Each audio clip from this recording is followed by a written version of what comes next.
The Tennessee Titans offensive line must improve in week 4 to avoid a massacre in Miami. That and more on today's edition of Locked On Titans.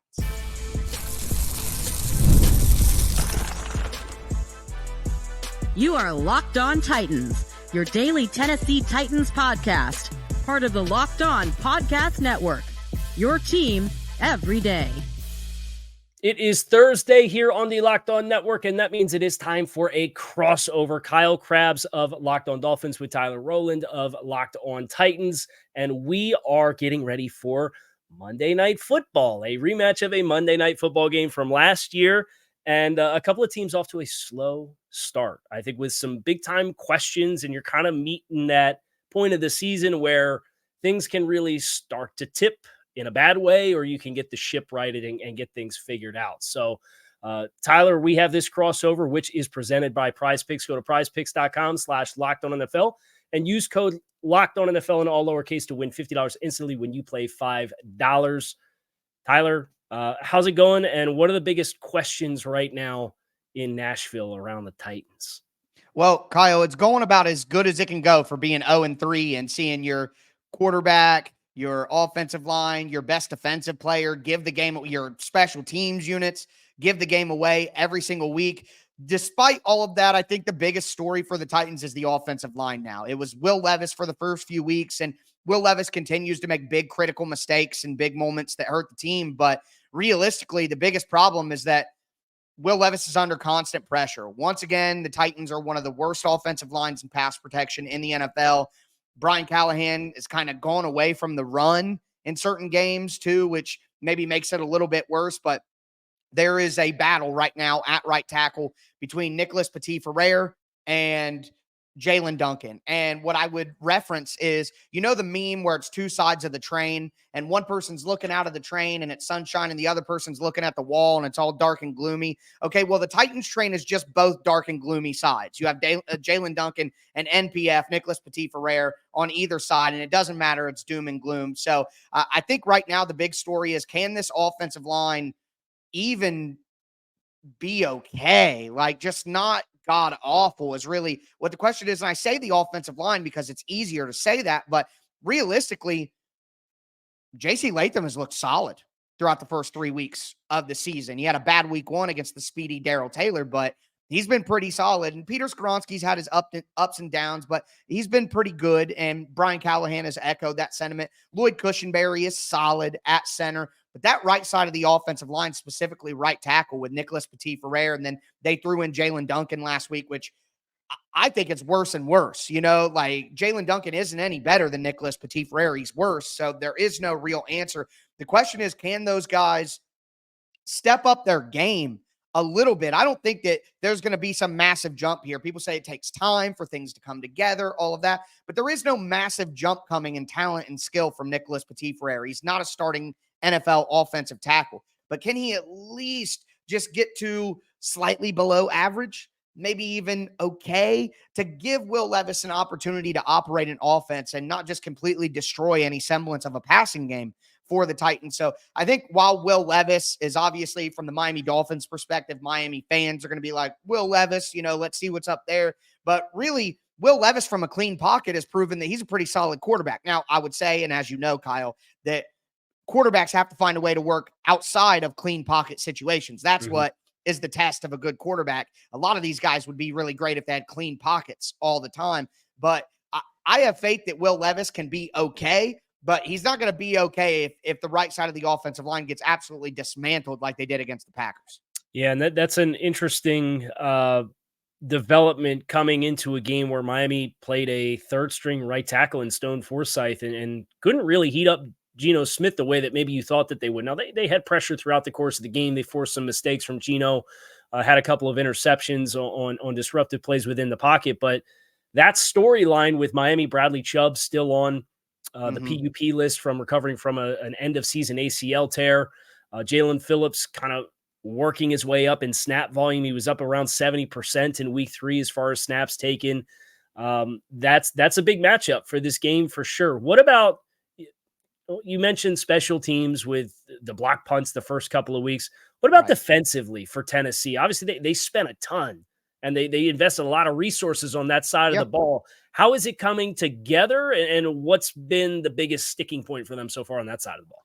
Well, honestly, it's weird, Kyle. I don't have like hard hitting analysis because it's just strange. The Titans defense was pretty solid the first 2 weeks. They did a pretty good job, and the offense and the special teams really put them in a bad spot. But the defense generally did their job. But last week against the Packers, it was like, the dam broke a little bit, and the Packers were able to get going in the run game. And the Titans had the Packers in so many third and long situations, and third and very long situations, like 3rd and 18, 3rd and 15.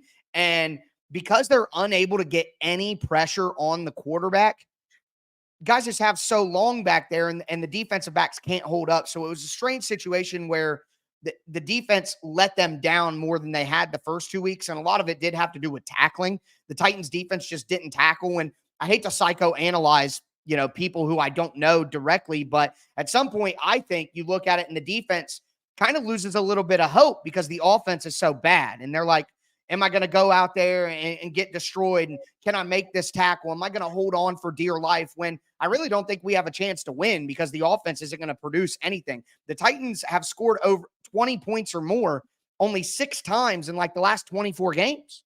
So when you know that on defense, I think it kind of breaks your spirit. And when you break your spirit, you lose the physical edge of the game. So for me, it's, can this defense get back to being confident regardless of what the offense is doing? And I mean, from the Dolphins' perspective, for me, looking at the Titans defense, you can't let the Dolphins make explosive plays down the field. You got to keep everything short. You have to tackle. You have to hold the Dolphins down and make them 13 play, 12 play, 10 play drive with backup quarterbacks and show precision. If you let Tyreek Hill and Jalen Watt and these guys, the speed of the Miami Dolphins, Devin Achane, if you let them have big explosive plays like you let the Packers have last week, it doesn't matter what you do on a down-to-down basis because the chunks are going to be too hard to overcome. So for me, can the defense get their physical edge back and their confidence back regardless of what the offense is doing?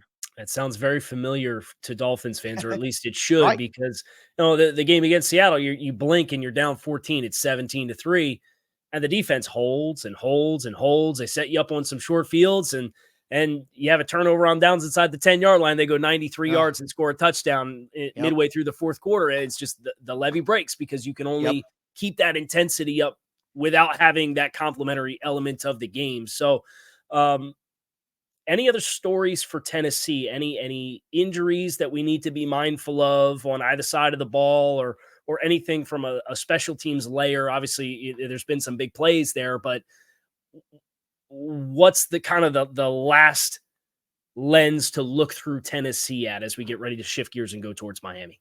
Well, I think the special teams is coming together. Honestly, the special teams blunders were individual mistakes.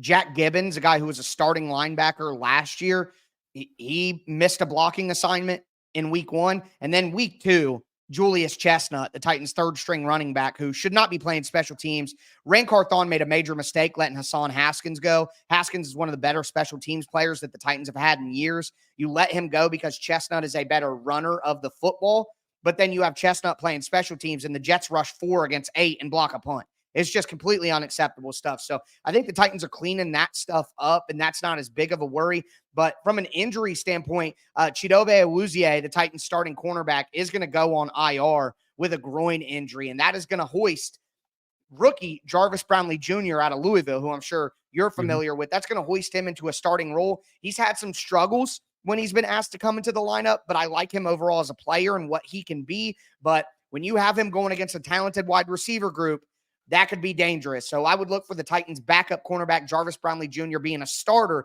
If I'm Miami, I'm looking at that and saying, we got to find a way to attack him. So how he performs, I think, is kind of one of the big stories within the bigger stories. So we're going to shift gears and look at the Dolphins next. There's a lot of questions. There's a lot of availability questions for Miami. There's the offense going up in smoke and disappearing. And that kind of started last year with this exact game in primetime with a couple of changes to the Dolphins over the offseason, not necessarily bearing fruit for Miami. We're going to look at that next here on this crossover Thursday. Make sure that you stick with us. Say you spontaneously want to head down to Hard Rock Stadium on Monday night. The Dolphins hosting the Titans for an AFC clash in Week 4. you can get your tickets through Gametime. Gametime takes all the guesswork out of buying tickets. It allows you to very easily view the stadium. I love how it gives you sight lines so you could see exactly what kind of view you're signing yourself up for in your seats before you commit to tickets. Gametime also has a new feature called Gametime Picks that makes getting tickets for your favorite live events even easier. It filters out the fluff and only shows you the incredible deals on great seats, so you don't have to waste time searching through thousands of tickets. And they also have all-in pricing. You can toggle that on, so when you put the tickets into your cart, there's no surprise fees waiting for you. You know exactly the dollar amount that you're signing up for. So take the guesswork out of buying tickets with Gametime. You can download the Gametime app, create an account, and use code LOCKEDONNFL for $20 off your first purchase. Terms do apply. Again, create an account and redeem code LOCKEDONNFL for $20 off. Download Gametime today. What time is it? It's game time.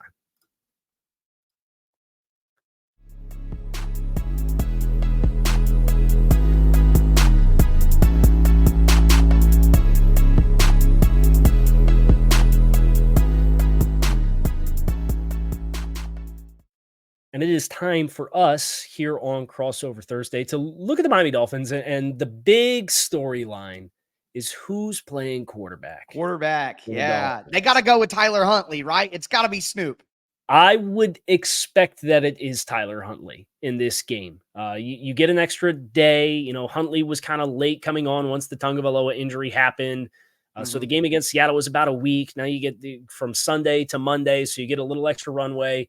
And you've seen across the league, teams are able to piece together some kind of a unique game plan in a couple of weeks, right? And you see what the Packers, who Titans fans had a chance to experience, a newly additioned quarterback that you kind of change some of your pillars of what you are offensively to accommodate that player. And you can put him in good positions to be successful enough that it gives you a chance to win a football game. And I think just the week 3 turnaround was probably too short for Tyler Huntley in that regard.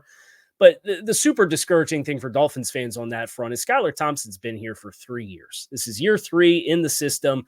He had to start games when Tua dealt with the concussion issues back in 2022. He started the playoff game. Miami lost by 3, but frankly, Thompson had very little to do with that fact.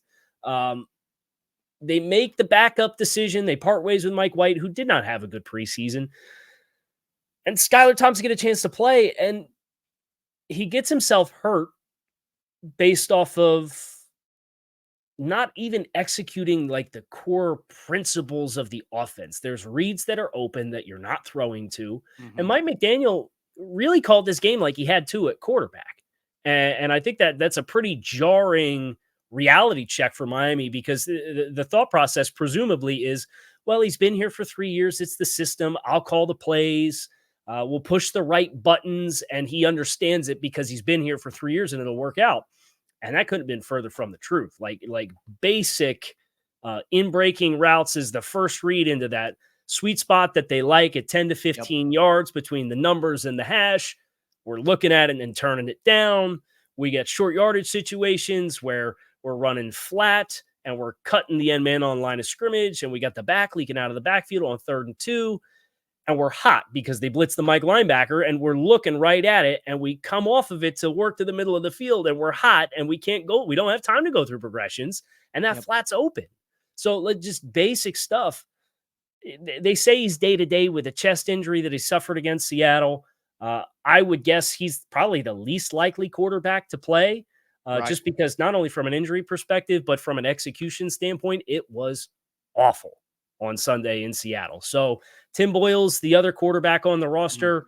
We're waiting to see, as of when we're recording this, if the Dolphins are going to add another quarterback in some dynamic, but I'm expecting it's going to be Snoop Huntley.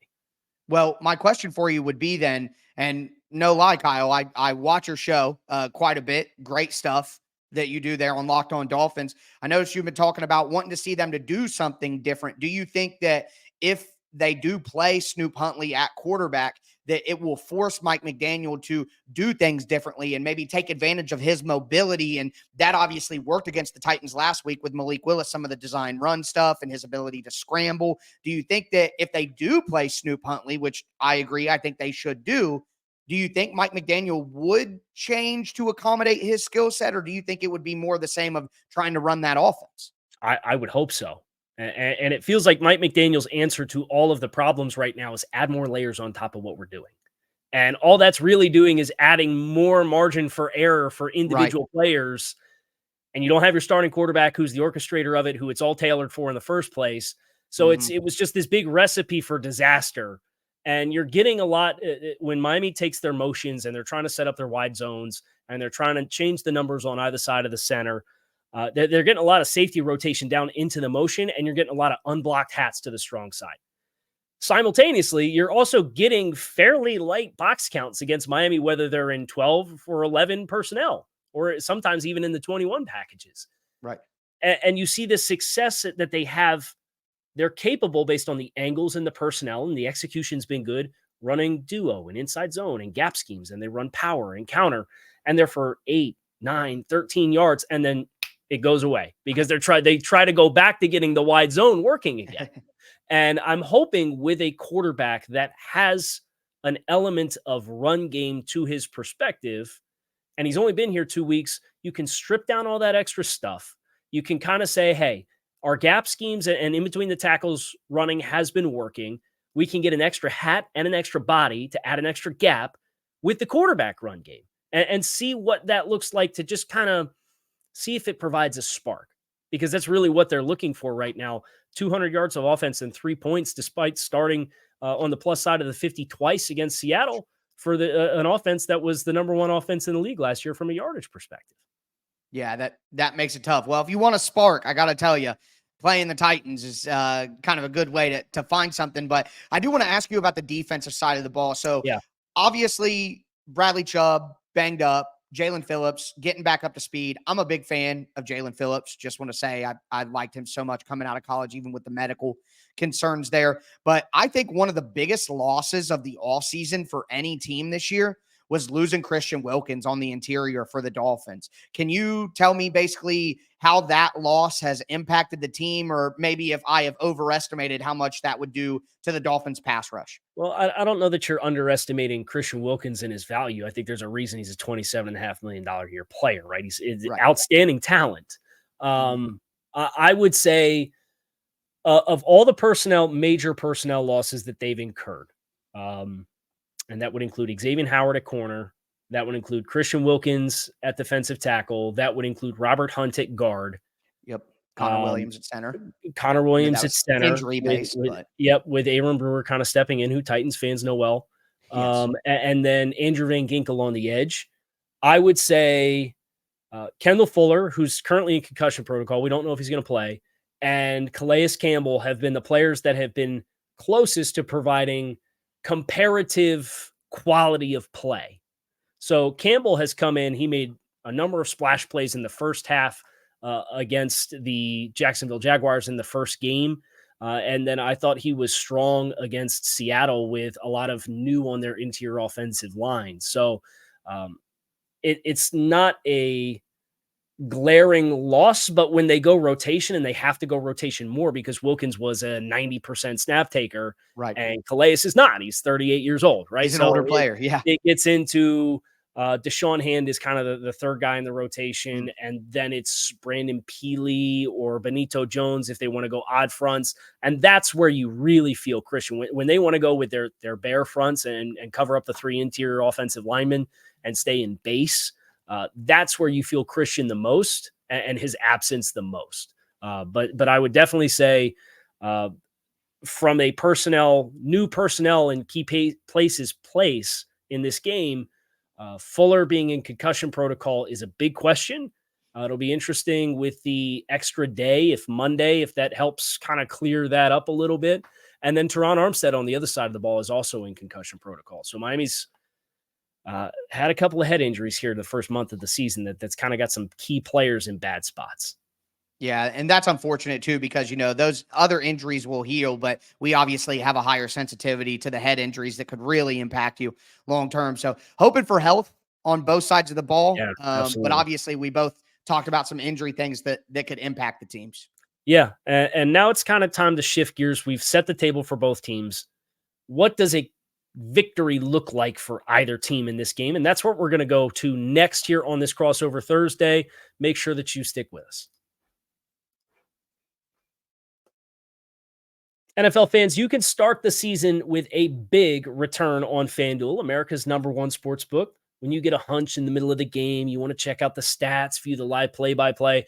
And the nice thing about Monday Night Football is there's only 2 games in town. I wish it was 1, but there's 2 games in town. So it's less distracting, which means you could get even more ingrained in the game with that hub on FanDuel. And it also happens to be the place that you can place your bets as well. Right now, the current spread on this game, Miami at home, favored by 1.5. The game total is 36.5. They're not expecting a lot of points, and I don't think that I blame them. You can get started with $200 in bonus bets guaranteed when you place your first $5 bet at FanDuel. That is FanDuel.com, America's #1 sportsbook.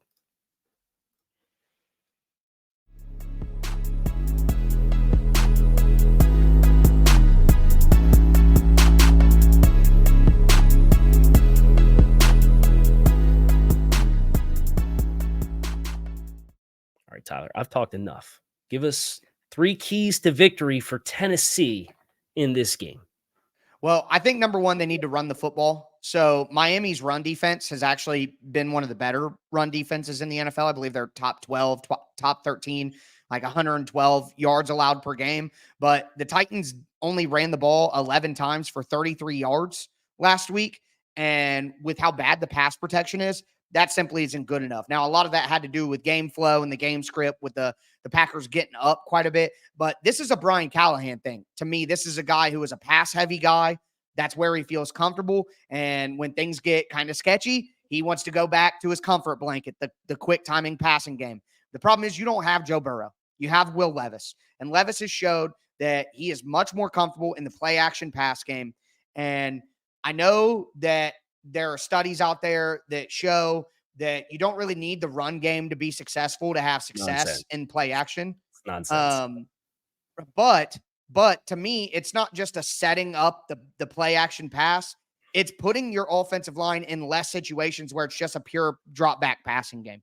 So the Titans have to find a way to run the football far better than they have in the second half of the first 2 games. Mm-hmm. And then in the full game last week, they have to be able to run the football better, not only because you look around the NFL, the run game is back. And Kyle, I know you're somebody who pays attention to not just what your team is doing, but NFL trends. And if you look with all the 2 high safety shells, people are looking to run the ball more. That's how you attack. And people are going to keep 2 safeties back deep. So I think the Titans have to run the football with more success.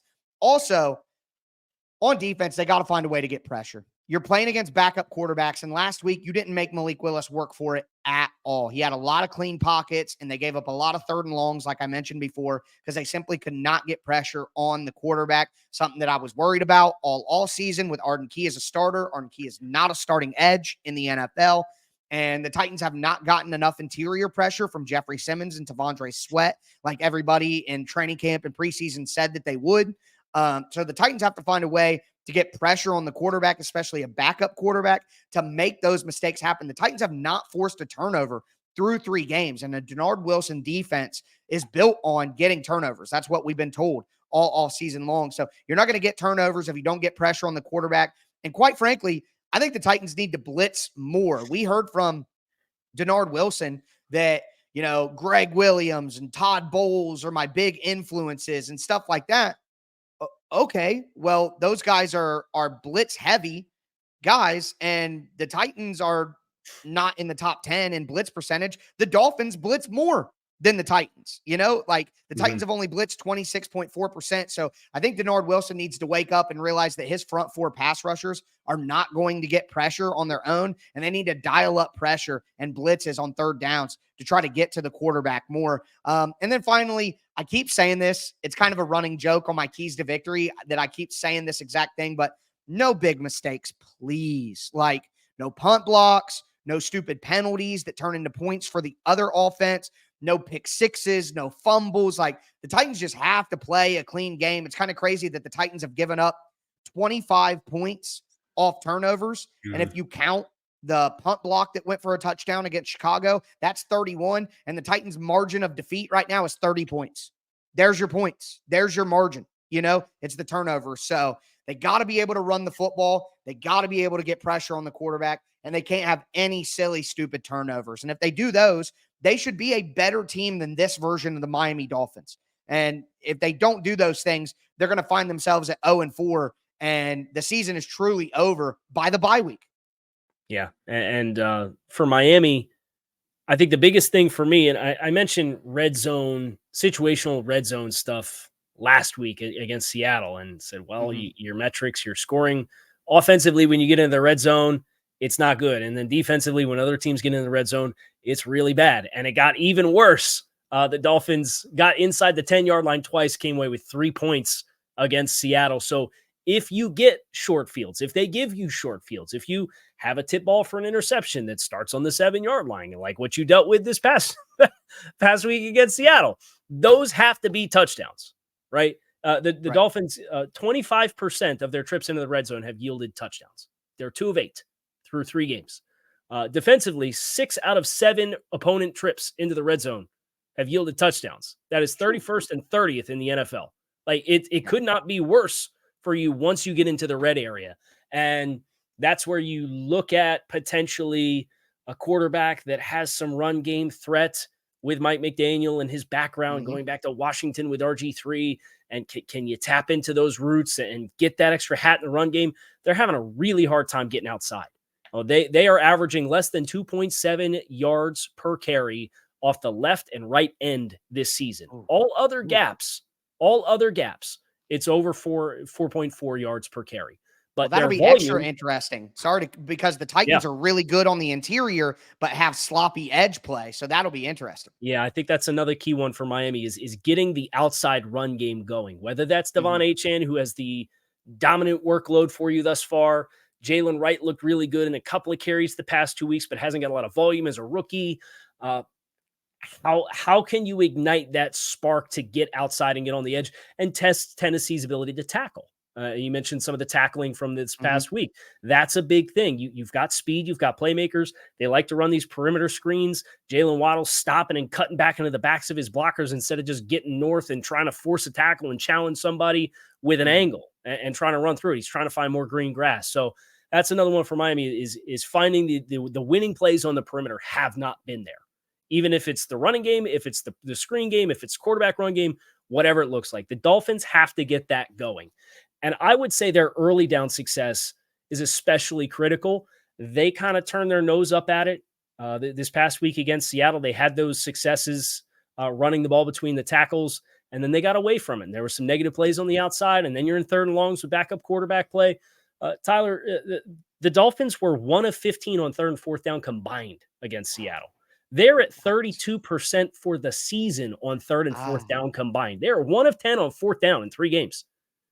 You got to get those short situations and give yourself as big of a menu as you possibly can to call plays that give you a chance to convert those and convert that into continuing to possess the football. If the Dolphins can do those things, you're going to give yourself a chance to win a football game that's probably going to be a low-scoring, tight to the vest game. But if not, then that's going to feed more into Tennessee's pathway to victory as well. Well, we're looking at 2 teams that are definitely desperate for a win to keep their season alive. And I think that you're going to see that desperation in the play calling. Personally, I think we're going to see both these teams literally pulling out everything they can to try to get this win. Yep. I don't know that it'll be pretty, but it should be entertaining, and it will be on primetime Monday Night Football. So that's going to do it for us and our crossover for all of your post-game Titans needs. Tyler has you covered over on Locked On Titans. For Dolphins perspective, Locked On Dolphins, it's your teams every day. We don't just say it, we live it here on the Locked On Network. We appreciate you guys checking out the show. You can find these shows and all of our shows on Locked On Network on YouTube or wherever you listen to your favorite podcasts. Make it a great rest of your day and enjoy the football that is coming this weekend.